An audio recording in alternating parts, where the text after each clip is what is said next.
Selanjutnya akan kita ikuti sesi yang kedua, yaitu dengan calon guru penggerak Ibu Rohmandri Nuryati SPD. Langsung saja, Assalamualaikum warahmatullahi wabarakatuh. Waalaikumsalam. Terima kasih Bapak Kepala Sekolah, terima kasih Bapak Ibu semuanya yang telah hadir dalam diseminasi saya kaitannya dengan tugas saya sebagai calon guru penggerak berupa sosialisasi budaya positif sekolah. Saya yakin tadi Bapak Ibu semuanya sudah mendengarkan paparan yang sangat luas sekali kaitannya dengan budaya positif yang sudah disampaikan Bapak Giono.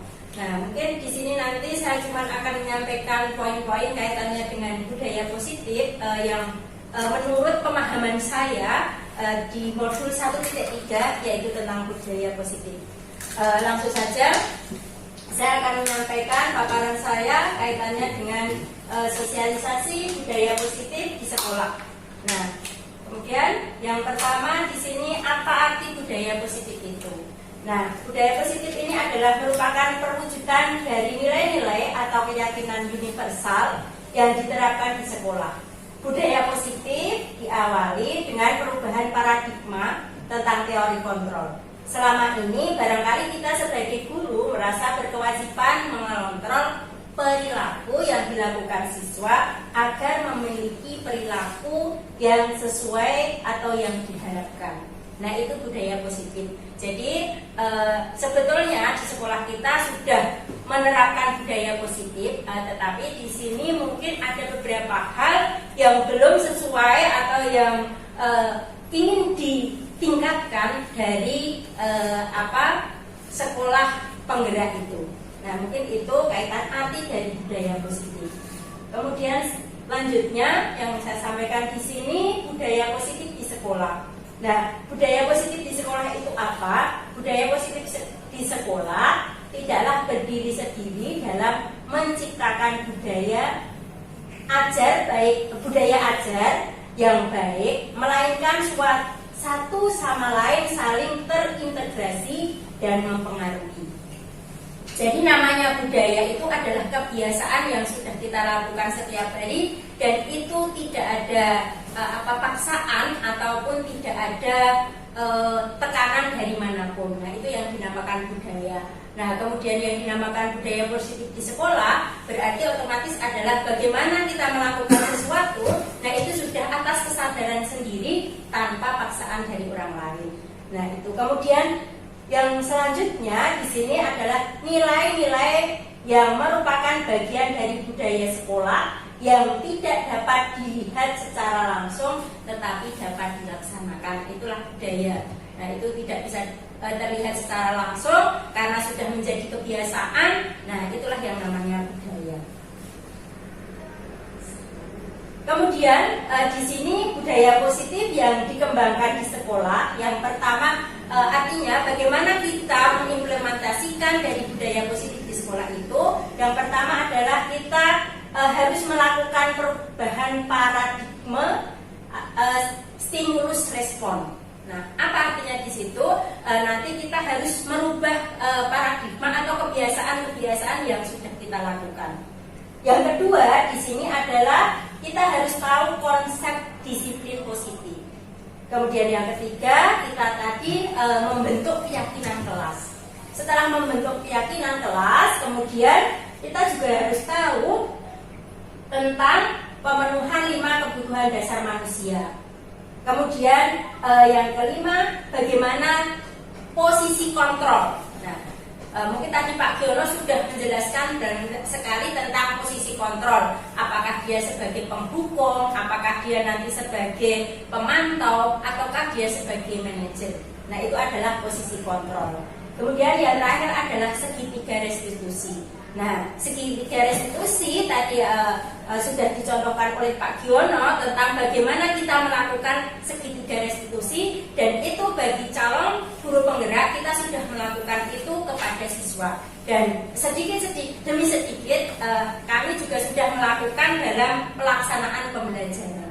Paling tidak dari diri kita sendiri untuk melaksanakan segitiga restitusi itu. Nah, kemudian di sini saya akan kaitan dengan perubahan paradigma.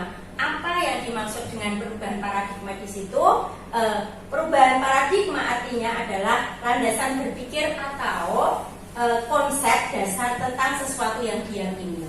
Nah, jadi kita merubah keyakinan yang sudah kita terapkan selama ini. Misalnya, datang terlambat, kamu harus misalnya membersihkan kamar mandi. Nah, keyakinannya seperti itu, dan itu saya kira sudah seakan mendarah daging di kita. Nah, karena itu di sini nanti akan dikaitkan dengan profil pelajar Pancasila, maka bagaimana itu bisa diubah menjadi paradigma kita bahwa landasan berpikir kita bahwa itu bukan suatu hukuman atau itu adalah kesadaran mereka, karena kita kaitannya dengan budaya positif. Yang kedua di sini tentang paradigma ini adalah merubah suatu keyakinan yang selama ini telah diyakini dengan keyakinan baru, terutama tentang budaya positif di sekolah. Nah, kaitannya dengan kita untuk meyakinkan tadi paradigma tadi, maka kita juga harus tahu nilai kebajikan universal. Nah, apa nilai-nilai kebajikan? Nah, tadi sebetulnya Pak Dono juga sudah memaparkan banyak sekali tentang nilai-nilai apa yang harus dilakukan di sekolah. Nah, di sini saya sedikit mengulas tentang nilai-nilai kebajikan universal. Nilai-nilai kebajikan yang universal itu adalah nilai-nilai kebajikan yang disepakati bersama, lepas dari suku, agama, ras maupun latar belakang keluarga ataupun latar belakang ekonomi dan latar belakang apapun yang dimiliki oleh siswa. Kemudian yang kedua, nilai-nilai ini merupakan payung besar dari sikap dan perilaku kita, atau nilai-nilai ini merupakan fondasi kita dalam berperilaku. Itulah yang dikatakan nilai-nilai universal yang akan dicanangkan atau akan yang ditanamkan dalam pelaksanaan budaya positif. Nah, kemudian di sini sampai pada profil pelajar Pancasila. Nah, profil pelajar Pancasila itu seperti apa? Nah, profil pelajar Pancasila kaitannya dengan nilai-nilai universal tadi. Di sini yang pertama adalah beriman dan bertakwa kepada Tuhan Yang Maha Esa. Bagaimana yang dikatakan beriman dan bertakwa kepada Tuhan Yang Maha Esa itu kalau sudah menjadi budaya, salah satunya adalah semisalnya kita sholat berjamaah bersama. Sholat berjamaah bersama bagi yang beragama Muslim. Kemudian kita itu sudah menjadi budaya. Ketika sudah menjadi budaya, maka tidak akan menjadi paksaan. Contoh yang pertama. Kemudian yang kedua, contohnya karena misalnya adalah sholat duha bersama. Mungkin itu menjadi budaya, maka itu tidak akan menjadi paksaan lagi, tetapi harus dengan langkah-langkah bahwa itu adalah kesepakatan yang disepakati bersama dan bukan itu paksaan. Mungkin kalau yang sudah dilakukan di sini, misalnya di sekolah-sekolah yang berbasis agama, sholat duha itu ketika dia tidak sholat duha, maka dia harus sholat duha lagi berapa rakaat. Nah, itu adalah paksaan atau hukuman. Tapi ketika itu sudah menjadi kesadaran mereka atau sudah dibuat kesepakatan kelas tadi, maka itu tidak akan menjadi paksaan, tetapi itu sudah menjadi keyakinan, dan itulah yang dinamakan budaya positif. Nah, kemudian yang kedua itu adalah mandiri. Kemudian yang ketiga bernalar kritis. Kemudian yang keempat berkebinekaan global. Nah, berkebinekaan global itu artinya bagaimana ya? Beragam itu biasa, berbeda itu biasa. Tetapi dalam kita tetap satu tujuan, yaitu untuk bisa hidup sesuai dengan yang diajarkan oleh Ki Hajar Dewantara kalau dalam CGP ini, yaitu hidup merdeka, hidup bebas, tetapi dalam tanda kutip itu sesuai dengan kebudayaan di Indonesia. Nah, itu. Kemudian di sini bergotong royong. Nah, bergotong royong contohnya misalnya dalam melaksanakan budaya positif itu harus ada nilai gotong royong. Nah, gotong royongnya di mana misalnya? Nah, ketika kita ini pun termasuk dalam kegiatan ini juga termasuk gotong royong, karena apa ya, di situ ada saling merasa membutuhkan, kemudian saling merasa memenuhi. Nah, itu adalah sifat gotong royong atau nilai-nilai yang harus ditanamkan. Dan profil pelajar Pancasila ini ditekankan tidak cuma hanya pada siswa, tetapi pada seluruh komponen sekolah. Nah, ini. Kemudian yang terakhir adalah kreatif. Nah, ini adalah profil pelajar Pancasila, kaitannya dengan nilai-nilai universal yang harus kita tanamkan di sekolah kita atau kita laksanakan. Kemudian yang kedua di sini adalah konsep disiplin positif. Nah, disiplin positif itu apa? Nah, disiplin positif adalah proses pembelajaran. Disiplin positif merupakan pendekatan mendidik anak untuk melakukan kontrol diri dan pembentukan kepercayaan diri. Disiplin berbeda sama sekali dengan hukuman, meskipun disiplin sering diterapkan dengan menggunakan teknik hukuman. Nah, jadi disiplin itu bukan berarti kita menghukum, tetapi disiplin itu kadang sering kita salah mengartikan bahwa disiplin itu kalau tidak disiplin maka harus dihukum. Nah, seperti itu. Selanjutnya di sini hukuman. Hukuman itu apa? Nah, hukuman itu adalah suatu bentuk prosedur atau tindakan yang diberikan kepada individu atau kelompok atas kesalahan, pelanggaran, atau kejahatan yang telah dilakukan dalam bentuk reinforcement negatif atau penderitaan dalam rangka pembinaan dan perbaikan tingkah laku sehingga tidak terulang kembali. Nah, mungkin selama ini kita menganggap kalau diberi hukuman maka dia tidak akan mengulang kembali. Tetapi itu tidak termasuk yang diajarkan dalam profil pelajar Pancasila tadi. Kemudian apa yang harus diajarkan ketika misalnya kita tidak boleh melakukan hukuman? Nah, nanti akan sampai pada itu. Kemudian selanjutnya adalah penghargaan. Apakah yang dimaksud dengan penghargaan? Nah, di sini penghargaan adalah sesuatu yang diberikan kepada seseorang atau kelompok atas keunggulan yang dilakukan dalam bentuk tertentu yang isinya diberikan dalam bentuk hadiah ataupun piala ataupun piagam ataupun pengakuan dalam bentuk sertifikat. Dan itu masih sering kita lakukan baik itu di sekolah kita ataupun di lembaga-lembaga yang lain. Biasanya penghargaan mungkin dalam kepegawaian pun juga sering ada seperti itu. Satya Lencana, berapa penghargaan yang sudah diterima. Nah, itu sebetulnya kalau di dalam sekolah penghargaan itu kenapa menurut profil pelajar Pancasila tidak sesuai? Nah, ini karena seperti ini. Penghargaan itu akan membuat seseorang itu yang pertama kalau jangka pendek itu akan membuat keirian. Kok dek nenek yang diberi penghargaan padahal senyatanya saya mungkin lebih baik. Nah, seperti itu. Kalau dalam jangka pendek, kalau jangka panjang mungkin itu juga akan berakibat tidak baik. Maka penghargaan itu tidak tepat dalam membuat budaya positif. Yang kemudian yang kedua itu adalah merusak hubungan. Kenapa penghargaan itu merusak hubungan? Ya tadi sudah dicontohkan, misalnya ternyata ada indikasi bahwa lebih senang A daripada lebih senang B, sehingga ketika A itu yang maju maka dia akan diberi nilai yang tinggi, sehingga nanti hubungan antara A dan B itu tidak baik. Maka penghargaan itu tidak tepat dalam kita melaksanakan profil pelajar Pancasila. Kemudian kenapa penghargaan itu tidak sesuai dengan profil pelajar Pancasila? Yang ketiga adalah tidak efektif. Kemudian menghilangkan kreativitas. Kemudian selanjutnya adalah menghukum. Contohnya bagaimana yang menghukum itu?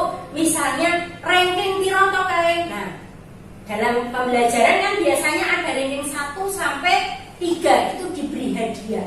Nah, itu ketika misalnya saya atau mungkin anak bapak ibu atau anak saya sendiri atau mungkin yang ada di lingkungan kita, ketika tidak memperoleh ranking 1 sampai 10 kan merasa dia bodoh. Nah, padahal kan atau dia tidak sesuai atau tidak sekelas dengan temannya. Nah, itu artinya lama-kelamaan kan akan menjadi apa ya, dicap, oh kayak kita orang pinter dan seterusnya. Nah itulah yang dinamakan menghukum. Nah dia menghukum dalam jangka waktu panjang, menghukum itu akan berkepanjangan sehingga itu nanti yang efeknya tidak bagus dalam pelaksanaan selanjutnya. Nah, kemudian yang selanjutnya adalah keyakinan kelas. Nah, apa yang dimaksud dengan keyakinan kelas? Keyakinan kelas itu adalah salah satu disiplin positif yang bisa kita terapkan dalam membangun budaya positif di sekolah. Nah, itu adalah keyakinan kelas. Keyakinan kelas bersifat lebih abstrak karena tadi dikatakan oleh Pak Giono bahwa itu tidak boleh ada kata-kata tidak, jangan. Nah itu tidak boleh di situ. Tetapi dikatakan lebih abstrak karena seyogianya, kemudian apa ya, akan lebih baik jika. Nah itu kan kata-kata seperti itu mungkin apa ya, kadang bagi kita menyulitkan. Tetapi itu adalah untuk membentuk budaya positif itu tadi, memberikan hal-hal yang positif pada orang lain sehingga dia akan berpikir positif dan dia tidak akan berpikir negatif. Artinya kalau kita bisa berpikir positif, nah maka dalam dirinya akan tumbuh kepribadian dengan nilai-nilai yang bagus. Nah, kemudian di sini keyakinan kelas berupa pernyataan-pernyataan universal. Pernyataan keyakinan kelas senantiasa dibentuk atau dibuat dalam bentuk positif.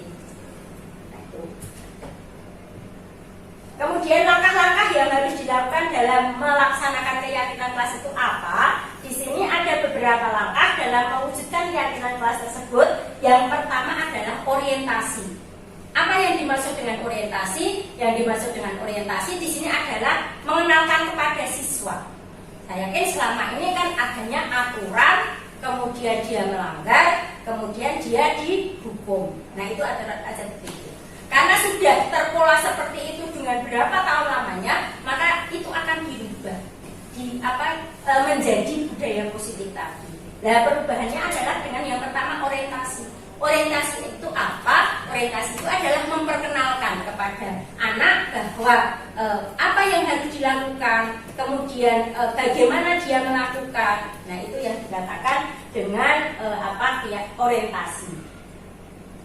Nah, setelah orientasi kesepakatan kelas yang di kelancaran proses pembelajaran, kemudian menyepakati waktu diskusi di kelas wajib dilakukan. Guru memimpin diskusi kaitannya dengan kesepakatan kelas. Jadi, ketika kita mau melakukan keyakinan kelas di kelas itu, maka harus ada seorang guru yang membimbingnya. Dan itu mungkin antara satu guru dengan satu guru yang lain berbeda. Dan itu boleh. Tadi yang dikatakan kebinekaan berbeda itu boleh, tapi tujuannya adalah sama. Nah itu. Kemudian tadi berarti bagaimana nanti PPKN dengan agama mungkin dengan pelajaran produktif akan berbeda keyakinan kelasnya. Tetapi harapannya ketika itu sudah dilakukan oleh siswa sendiri, mereka yang mungkin kita sebagai guru dalam orientasi itu sudah saiki kowe pengenmu apa, kemudian kepiye pembelajaran yang akan kamu lakukan. Nah itu adalah salah satu tahap. Kemudian kan anak otomatis akan mengutarakan pendapatnya masing-masing. Nah ketika kita anak-anak itu kita mengutarakan pendapatnya masing-masing, nanti kita rangkum apa yang akan disepakati dalam kesepakatan kelas itu. Nah itu. Nah, kemudian selanjutnya di sini tadi yang keempat kaitannya dengan pelaksanaan budaya positif adalah pemenuhan 5 kebutuhan dasar manusia. Nah, apa kaitannya dengan budaya positif? Nah, seseorang itu dalam kehidupannya mesti ingin memenuhi kebutuhannya. Nah, 5 kebutuhan itu apa? Yang pertama adalah kebutuhan bertahan hidup. Nah, ketika orang itu melakukan sesuatu hal yang tidak sesuai dengan aturannya, kan mungkin salah satu yang mendorong dia melakukan itu adalah bertahan hidup. Contoh yang konkret mungkin tidak di sekolah atau mungkin di luar sekolah ya. Ketika misalnya seseorang itu mencuri itu bukan karena dia ingin mencuri, hati nuraninya saya yakin dia tidak mau menjadi pencuri dan dia tidak ingin keluarga ataupun sanak saudaranya menjadi anak ini bertahan hidup, nah maka di situ dia harus melakukan itu. Nah, maka arahan di sini kita melaksanakan budaya positif agar dia tidak seperti itu. Kemudian mendapat penghargaan. Kemudian selain itu juga ke pengakuan. Apalagi di sekolah kita tingkat SMK itu mereka pengakuan itu sangat diinginkan oleh anak-anak setara seumur itu, pengakuan bahwa pengen diakui, atau mungkin karena pengen perhatian dari orang lain. Mungkin di rumah dia banyak permasalahan sehingga dia di sekolah menonjol. Nah, itu sepertinya kalau kita menganggap itu adalah dia melanggar peraturan, tetapi ternyata kebutuhannya adalah ingin dihargai, ingin diperhatikan.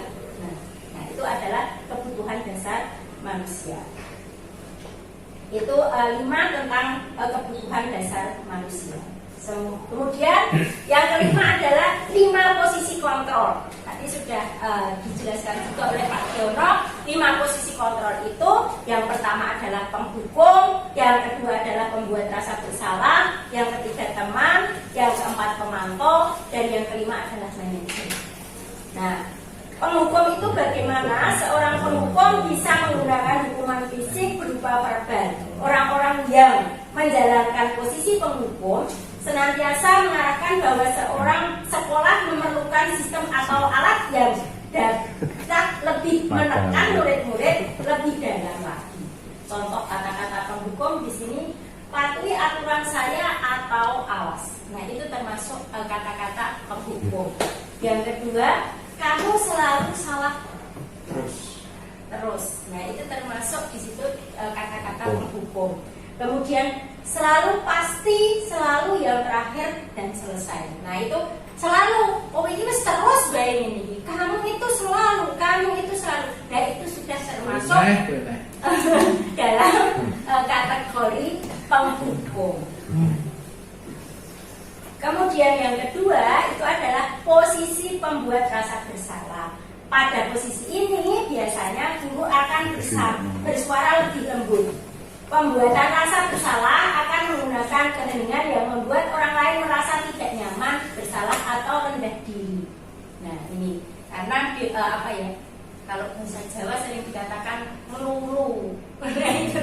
Nah, itu melulu atau membuat merasa bersalah, ini merasa bersalah sehingga tidak mengulangi lagi. Nah, itu di situ contoh-contoh kata-kata yang dalam membuat rasa bersalah itu misalnya ibu sangat kecewa sekali dengan perbuatannya. Nah, itu kan seakan-akan membunuh karakter yang dimiliki anak. Nah, itu seperti itu. Kalau di sini tidak diperbolehkan untuk membentuk budaya positif. Kemudian yang kedua, berapa kali Bapak harus memberitahu kamu ya nak? Nah, itu seakan nadanya rendah, tetapi itu termasuk di situ membuat rasa bersalah. Kemudian contoh yang ketiga, gimana coba kalau orang tua kamu tahu kamu berbuat begini? Nah, itu termasuk cara kita, kadang itu kita lakukan, tetapi kadang maksud kita adalah baik, tetapi akibat yang lebih fatal itu karena itu nanti akan membuat anak itu tidak bisa berpikir positif. Nah, akibat yang awal kan akan merasa bersalah, akan merasa membunuh kreativitas. Nah, tadi hubungannya kan seperti itu. Kemudian yang ketiga adalah posisi teman. Posisi teman, guru pada posisi ini tidak akan menyakiti murid, namun akan tetap berupaya mengontrol murid melalui persuasi. Posisi teman bagi pada guru bisa negatif ataupun positif. Positif di sini berupa hubungan baik yang terjalin antara guru dan murid. Guru di posisi teman menggunakan hubungan baik dan humor yang untuk mempengaruhi seseorang. Kata-kata yang sering dilakukan dalam kita posisi kontrol sebagai teman itu, ayo bantulah dengan baik Bapak ya nak. Nah, itu termasuk dia. Tetapi kadang kalau seperti itu, yaitu tidak ada yang salah. Tetapi ketika seperti itu dia akan merasa sudah dekat, kemudian akan ada yang melindungi. Seperti itu. Kemudian contoh yang lain, ya sudah kali ini tidak apa-apa, nanti ibu bantu bereskan. Nah, itu kan teman. Tetapi akibatnya yang tidak baik adalah nanti ketika seperti itu maka dia akan selalu mengandalkan salah satu guru A atau guru B yang dia akan selalu melindungi. Nah, ini posisi teman. Kemudian yang selanjutnya adalah pemantau. Pemantau ini artinya pada posisi saat kita mengawasi, kita bertanggung jawab atas perilaku orang-orang yang kita awasi. Posisi pemantau berdasarkan pada peraturan-peraturan dan konsekuensi, dengan menggunakan sanksi atau konsekuensi, kita dapat memisahkan hubungan pribadi kita dengan murid sebagai seseorang yang menjalankan posisi pemantau. Kata-kata yang biasa dilakukan itu kalau ketika kita berada pada posisi pemantau itu adalah peraturannya apa, kemudian di situ apa yang telah kamu lakukan, sanksi atau konsekuensi apa. Nah, itu pemantau. Dan yang terakhir adalah manajer. Ketika kita memposisikan sebagai manajer, maka posisi di mana guru berbuat sesuatu bersama dengan murid, mempersilahkan murid, mempertanggungjawabkan perilakunya, mendukung murid agar dapat menemukan solusi atas permasalahan sendiri. Nah, ini yang diharapkan dalam profil pelajar Pancasila itu kita bisa menjadi seorang manajer dalam pelaksanaan budaya positif.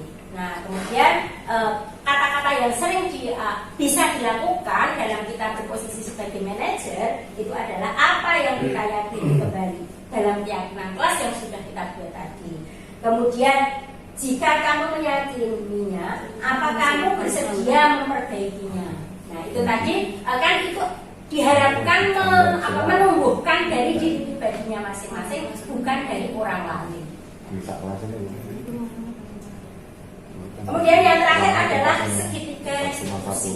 Segitiga restitusi itu apa? Merupakan salah satu cara memperbaiki diri untuk mewujudkan disiplin diri.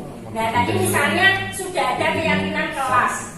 Nah, kemudian dia melakukan kesalahan. Tadi ada yang bertanya seperti itu. Bagaimana kalau sudah ada keyakinan kelas, kemudian kalau dia melanggar, bagaimana kita menanganinya? Menanganinya adalah dengan yang namanya segitiga restitusi. Nah, segitiga restitusi itu apa? Nah, di sini kita proses menciptakan kondisi bagi murid untuk memperbaiki kesalahan sehingga karakter mereka lebih kuat ketika kembali pada kelompok. Nah, itu tadi yang misalnya contoh, ya sering terlambat. Kemudian dalam pembelajaran misalnya istirahat selalu terlambat untuk mengikuti pembelajaran. Karena sudah ada kesepakatan dalam kelas, kemudian tindakannya adalah dengan segitiga restitusi.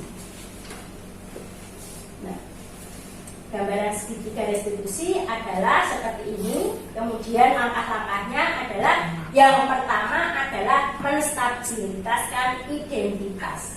Yang kedua, validasi tindakan yang salah. Yang ketiga, menanyakan keyakinan.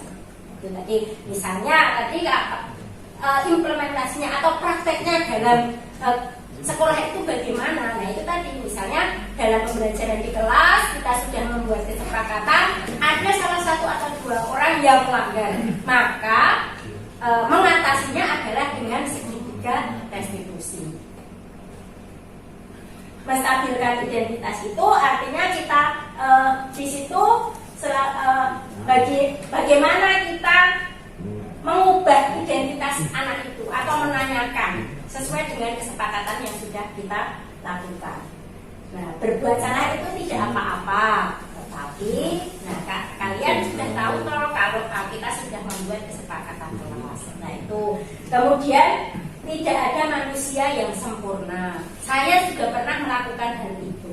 Nah, itu adalah kata-kata kita saat menstabilkan identitas. Kemudian langkah yang kedua adalah validasi tindakan salah. Nah, validasi tindakan salah itu tadi kita hubungkan dengan yang sudah kita buat dalam kesepakatan kelas tadi. Padahal kamu bisa melakukan yang lebih buruk lagi. Nah, itu atau kamu pasti punya alasan mengapa kamu melakukan itu.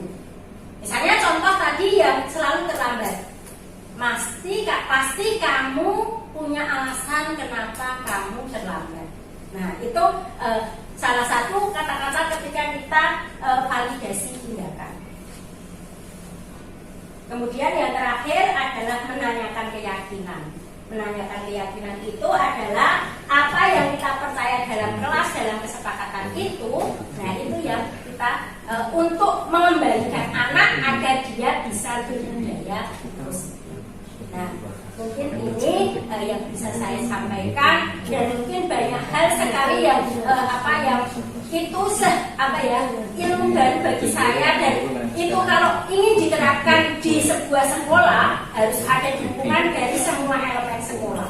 Ketika kita tidak bisa berjalan sendiri, ketika itu harus kita lakukan sendiri. Tetapi harapannya dari calon guru penggerak ini, dari guru penggerak itu melakukan perubahan, dan itu nanti akan diikuti. Ketika hal itu baik, pasti akan diikuti oleh yang demikian hal yang bisa saya sampaikan, dan mungkin jauh dari sempurna, dan mungkin jauh sekali dengan Pak Sugiono yang sudah menceritakan banyak hal sekali tadi tentang kaitannya dengan banyak hal, contoh-contoh yang konkret. Nah, mungkin ini yang bisa saya sampaikan. Kurang lebihnya mohon maaf. Assalamualaikum warahmatullahi wabarakatuh. Waalaikumsalam warahmatullahi wabarakatuh. Kita berikan aplaus dulu untuk sudah menyampaikan dan melengkapi apa yang disampaikan oleh Bapak Sugiono tadi. Mungkin untuk sesi calon guru penggerak yang kedua, Bu Rohmah Nuriati ini, mungkin dari teman-teman Bapak Ibu guru ada yang mengajukan pertanyaan. Cukup 2 pertanyaan dulu bisa langsung disampaikan. Monggo. Baik. Terima kasih, Pak. Monggo Pak Dwi Purnomo, silakan. Terima kasih atas waktunya. Saya coba bertanya tadi tentang di bagian segitiga restitusi. Mungkin bisa dijelaskan kira-kira bagaimana langkah-langkah yang dilakukan untuk segitiga restitusi. Terima kasih. Langsung mau Langsung jawab ya. Tadi kaitannya dengan segitiga restitusi, tadi di sini ada 3 langkah dalam pelaksanaan segitiga restitusi. Yaitu yang pertama adalah menstabilkan. Tadi yang pertama di sini seperti yang sudah saya jelaskan di sini.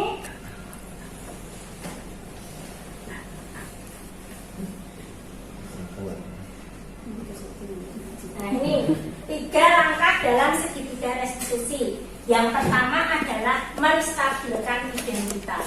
Nah, awalnya kalau kita mau melakukan segitiga restitusi, kan sebelumnya kita sudah membuat kesepakatan kelas. Nah, kesepakatan kelas itu tadi langkahnya adalah itu kesepakatan yang dibuat oleh siswa dan guru secara bersama-sama. Contohnya dalam pembuatan kesepakatan kelas itu yang pertama adalah bagaimana dalam pembelajaran saya, apa yang kalian inginkan, dan dalam kurikulum ini, yang kurikulum Merdeka itu sebetulnya di situ boleh memilih materi sesuai dengan keinginan anak. Nah, itu hal yang baru yang saya peroleh di sini. Boleh kamu itu maunya apa dulu? Nah, boleh di situ. Nah, kemudian tidak harus, kalau dulu kan sudah sesuai dengan kurikulum A, B, C, D dan seterusnya. Nah, tapi kalau di kurikulum Merdeka ini dia anak boleh memilih. Nah, ketika boleh memilih itu dibuat kesepakatan dalam pembelajaran saya itu mau bagaimana. Contoh konkretnya adalah misalnya anak mengatakan tidak boleh makan Bu ketika pembelajaran, tidak boleh terlambat Bu. Nah, itu tetapi harus dari anak. Nah, ketika kita melaksanakan langkah-langkah segitiga restitusi, maka langkah pertama adalah menstabilkan identitas. Apa yang dikatakan menstabilkan identitas? Yaitu menanyakan kepada anak. Contohnya adalah tadi, menstabilkan itu agar anak itu stabil dulu. Dia tidak merasa bersalah. Kemudian dan saya juga pernah melakukan kesalahan. Nah, saya juga pernah seperti kalian, atau saya juga pernah seperti kamu, saya juga pernah terlambat. Nah, itu kan berarti dia mempunyai posisi yang sama. Nah, menstabilkan biar dia itu stabil, kemudian dia tidak akan berontak. Nah itu. Kemudian yang kedua, langkah dua adalah validasi tindakan. Validasi tindakan ini adalah artinya tadi saya juga pernah melakukan itu. Nah, tetapi kemudian di dalam validasi tindakan ini, tetapi sebetulnya kamu bisa lebih baik dari itu, atau kamu tidak harus terlambat. Nah, kamu bisa merencanakan agar kamu tidak terlambat. Mungkin ada orang-orang di sekelilingmu yang bisa membantumu untuk tidak terlambat. Itu langkah yang kedua. Langkah ketiga adalah menanyakan keyakinan. Menanyakan keyakinan itu kaitannya dengan tadi yang sudah disepakati dalam kesepakatan kelas. Di sini contohnya apa yang kita percaya sebagai kelas atau keluarga, apa nilai-nilai umum yang akan kamu sepakati. Nah, itu mungkin kamu disiplin, nilainya disiplin, ya berarti agar kamu disiplin itu bagaimana. Dan itu saya merasakan sendiri, kalau itu mau dilaksanakan secara langsung, nah itu sulit. Karena itu butuh suatu tadi yang namanya pengenalan terlebih dahulu, orientasi terlebih dahulu, dan saling memahami, saling mendukung dari komponen sekolah. Begitu. Demikian jawaban dari Bu Rumah. Ya, terima kasih, sangat jelas. Pertanyaan terakhir mungkin Bapak Ibu dulu. Oke, ada sedikit pertanyaan nih. Monggo, Pak. Kaitannya dengan perbedaan antara hukuman dan penghargaan dalam budaya positif di sekolah itu seperti apa Bu gambarannya? Karena di sini belum jelas tentang kaitannya hukuman dan penghargaan yang dalam budaya yang positif itu. Terima kasih. Sebentar, kaitannya di sini tadi sudah ada tentang hukuman.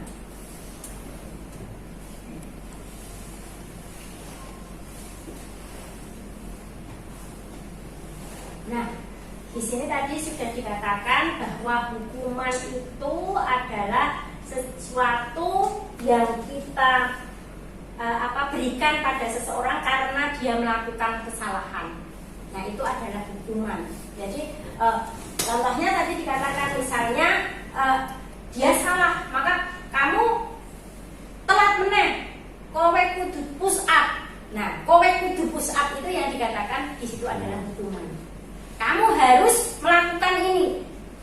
Tidak ada komunikasi antara guru dengan murid, itu yang dinamakan hukuman. Tetapi tadi kalau yang namanya restitusi itu kamu mau bagaimana? Nah, itu ada komunikasi. Nah, itu kalau yang hukuman itu adalah sudah ditentukan oleh sekolah, hukuman. Kamu tidak seperti ini berarti kamu harus seperti ini. Melanggar tidak menggunakan sepatu hitam, push up. Nah, kowe push up. Nah, langsung itu dari yang pemberinya itu atau yang sudah dibuat aturannya. Nah, itu. Kemudian yang kedua, kalau penghargaan. Kalau penghargaan tadi sudah saya jelaskan juga di situ, penghargaan itu diberikan kepada seseorang karena dia sudah berhasil. Nah, tetapi dalam jangka panjang penghargaan ini akan menimbulkan tadi misalnya minder, merasa dihukum, kemudian dia merasa rendah. Maka dalam pelaksanaan budaya positif itu tidak dianjurkan. Yang dianjurkan adalah pembuatan keyakinan kelas. Mungkin seperti itu, Pak. Pak terus. Sudah, terima kasih. Sudah cukup jelas. Oke, terima kasih. Mungkin karena waktu yang sudah mepet begitu ya, mungkin bisa untuk diseminasi budaya positif di sekolah mungkin cukup untuk hari ini dan kemudian bisa dilanjutkan di lain waktu ataupun kalau ada pertanyaan bisa langsung pada narasumber kita, calon guru penggerak pertama Pak Sudiono SAGMA, dan kemudian bisa juga ke narasumber yang kedua yaitu Ibu Rohmah Rinowati. Sekali lagi diucapkan kepada Bu Rohmah. Terima kasih Bapak Ibu semuanya, Bapak Kepala Sekolah yang sudah menghadiri diseminasi saya tentang budaya positif, dan terima kasih atas apresiasi dari Bapak Ibu semuanya. Mudah-mudahan kita di sekolah kita bisa melaksanakan budaya positif sesuai dengan program pemerintah, yaitu pencanangan profil pelajar Pancasila dan pelaksanaan budaya positif. Tentu saja dari saya banyak sekali kekurangan, saya mohon maaf. Saya akhiri. Assalamualaikum warahmatullahi wabarakatuh. Waalaikumsalam. Selanjutnya meminta acara yang ketiga, yakni penutup. Karena tadi diawali dengan berdoa, maka kita akhiri juga dengan berdoa agar apa yang kita lakukan mendapatkan ijabah dan mendapatkan hasil yang baik untuk anak didik kita semuanya dulu. Dan duduk yang sempurna, berdoa dipersilakan.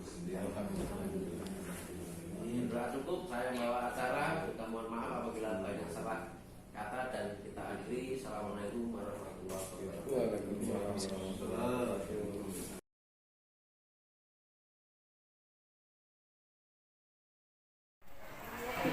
Assalamualaikum warahmatullahi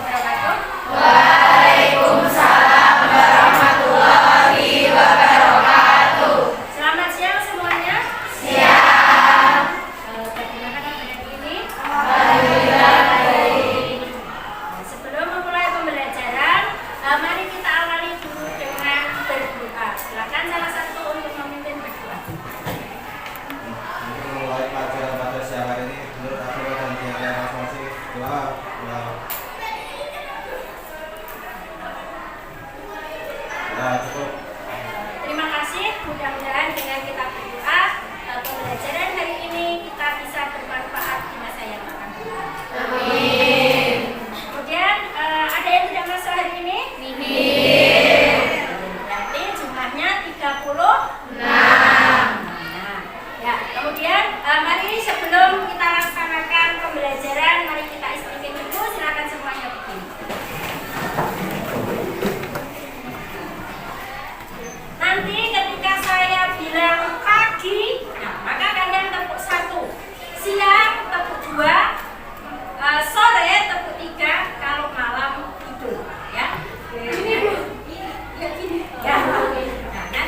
ini.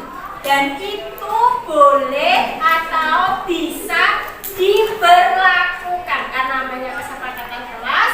Tidak cuma mata pelajaran saya, tetapi juga boleh di mata pelajaran yang lain. Nah, namanya kesepakatan kelas, maka itu adalah hal yang harus kalian lakukan setiap pembelajaran, dan itu berlaku, boleh berlaku untuk semua mahasiswa. Tapi paling tidak ketika pembelajaran administrasi pajak, maka kalian harus lakukan kesepakatan yang sudah kita. Namanya kesepakatan berarti kalian yang menulis, kalian yang melaksanakan, dan Bapak Ibu guru yang membimbing. Setuju ya? Ya, sekarang silahkan tulis di sini apa yang ingin kalian tulis. Baru nanti setelah selesai menulis, kemudian silahkan ditempel di depan. Menulisnya boleh seberapapun kalian mau menulis, terserah apa yang kalian inginkan. Karena tidak akan membatasi, tetapi terserah kalian apa yang ingin kalian lakukan.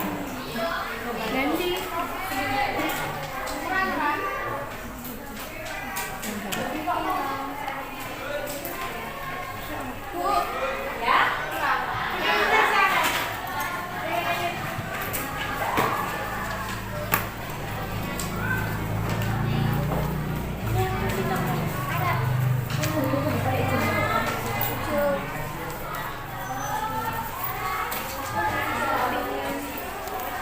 Yang sudah selesai boleh langsung ditempel di depan.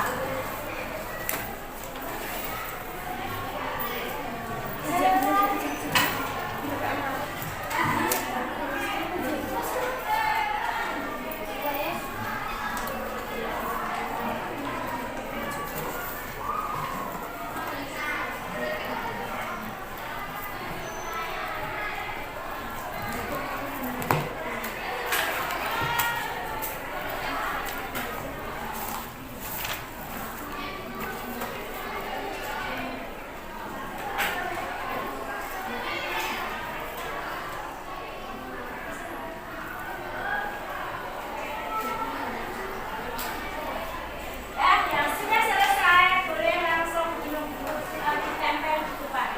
Atas yang pertama kemudian nanti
menghargai pendapat orang lain, saling membantu, izin masuk dan keluar kelas, tidak makan dan minum.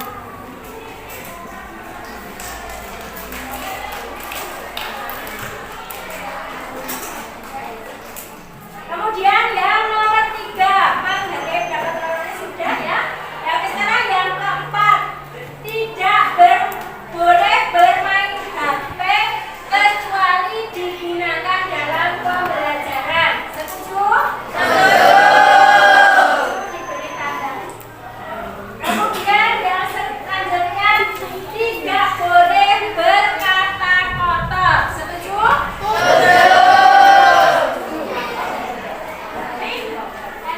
Masuk tepat waktu, disiplin. Setuju?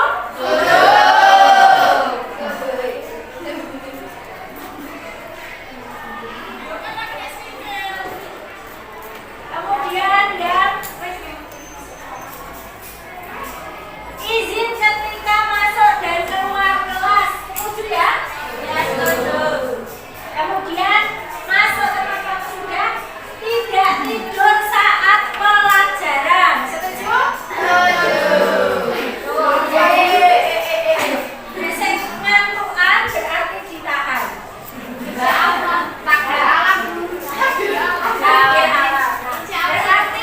mari kita simpulkan bahwa kesepakatan kelas kita saat pembelajaran ada 8. Yang pertama, saling menghormati antar teman, tidak makan dan minum saat pelajaran, menghargai pendapat orang lain, tidak boleh bermain HP kecuali digunakan dalam proses pembelajaran, tidak boleh berkata kotor, izin ketika masuk dan keluar kelas, masuk tepat waktu, dan tidak tidur saat pembelajaran dilakukan.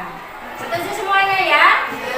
Jadi sudah terjadi kesepakatan kelas kita, kemudian nanti dalam pembelajaran kita tinggal mengaplikasikan. Terima kasih kalian sudah membuat kesepakatan kelas. Mudah-mudahan kesepakatan kelas ini bisa kita lakukan untuk semua pelajaran, minimal pada pembelajaran yang saya lakukan. Setuju ya? Tuh, kalau sudah setuju, berarti nanti kita lanjutkan dengan materi yang akan kita bahas. Kemudian kalian juga akan tahu ketika kalian nanti misalnya ada teman kalian, harapannya kan dengan kesepakatan kelas ini, maka pembelajaran akan berlangsung dengan baik dan sesuai dengan kesepakatan. Tetapi seandainya nanti kita ada yang tidak sesuai dengan kesepakatan kelas, maka akan kita lakukan yang namanya segitiga restitusi. Nah, jadi saya nanti akan memberikan penyadaran atau menanyakan pada kalian dengan 3 langkah restitusi, yaitu yang pertama menstabilkan keadaan, yang kedua nanti validasi kegiatan, kemudian yang ketiga kesepakatan atau hal apa yang harus dilakukan. Nah itu ketika nanti kan tidak mungkin walaupun sudah dibuat kesepakatan, kadang ada juga yang tidak menepati itu apapun alasannya. Maka nanti langkah untuk penyelesaiannya adalah namanya segitiga restitusi. Dan mungkin itu kemudian mari kita lanjutkan pada